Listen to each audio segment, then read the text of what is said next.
নতুন হুমকি সত্যি ফাঁস হয়েছে। মিজান স্যার আর রহমান হামেশা ঘোড়ার শত্রু। তাদের শক্তি কিছুটা ছিন্ন হয়েছে, কিন্তু আমি জানি কারাগার মানে শুধু লোহার দেয়াল নয়। এটা একটা সিস্টেম, একটা শক্তিশালী যন্ত্রণা, যেটা নতুন মুখ, নতুন পরিকল্পনা নিয়ে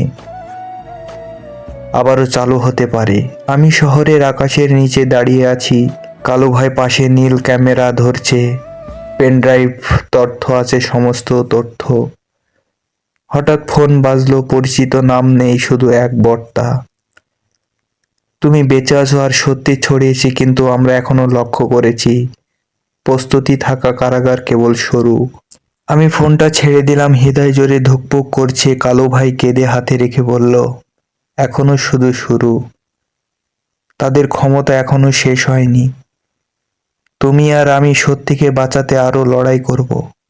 আমি গভীর শ্বাস নিয়ে বললাম, এই কারাগারে আমি আর থাকবো না। এবার যারা এই বাহিরে আছে তাদেরও সার্থক হতে দেব। রাহান কোথায় দেখা যায়নি, মিজান স্যার নিঃসন্দেহে। কিন্তু এক জিনিস নিশ্চিত, এই যুদ্ধে শেষ নয়। শহরের বাতাসে হাওয়া বইছে, দূরের আলো, দূরের অন্ধকার। আমি জানি পরবর্তীতে ধাপ শুরু হয়েছে। শেষ না, নতুন অধ্যায় আসছে। ছায়ার শক্তি শহরের আলো আঁধারের সঙ্গে মিশে গেছে।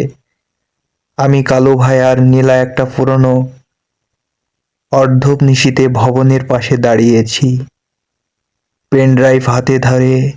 কাঁপছি না, এইবার ভয় নয়, এইবার প্রস্তুতি। নীলা ফিসফিস করে বলল, আমরা যে তথ্য বের করেছি তা শুধু মিজান বা রহমানকে দমন করবে না, এটা অনেক বড়। এটা সেই ছায়া শক্তি যা সবকিছু নিয়ন্ত্রণ করে। আমি থমকে গেলাম। ছায়া শক্তি? কালো ভাই চোখ মেলে তাকালো। হ্যাঁ, যাদের তুমি দেখছো না, যারা কখনো কারাগারের বাহিরে, তারা সবাই এই শক্তির অংশ। এই সিস্টেম শুধু দেয়াল নয়, এটি মানুষকে, পুলিশকে, বিচারক, সবকিছুকে নিয়ন্ত্রণ করে। হঠাৎ কাঁচ ভেঙে আলো ঢুকে পড়ল। শোহের মতো ছায়া, একজন অপরিচিত ব্যক্তি আমাদের দিকে এগাচ্ছে। রুমে থাকা বাতি ফিলকার করছে, কাঁপাচ্ছে। তুমি আরিফ? সে বলল, আমি তোমার পরীক্ষা নেব। যদি বাঁচাতে চাও তোমাকে নির্বাচন করতে হবে, সত্য বা জীবন।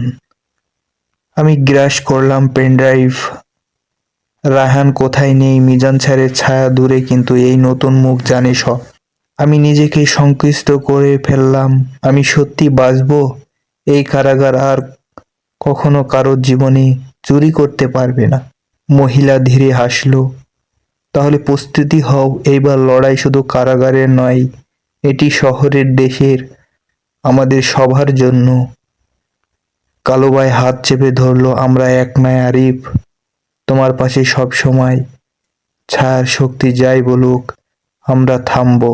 রুমের বাতি হঠাৎ নিভে গেল, কেবল পেন ড্রাইভের লাল লাইট ঝলমল করছে।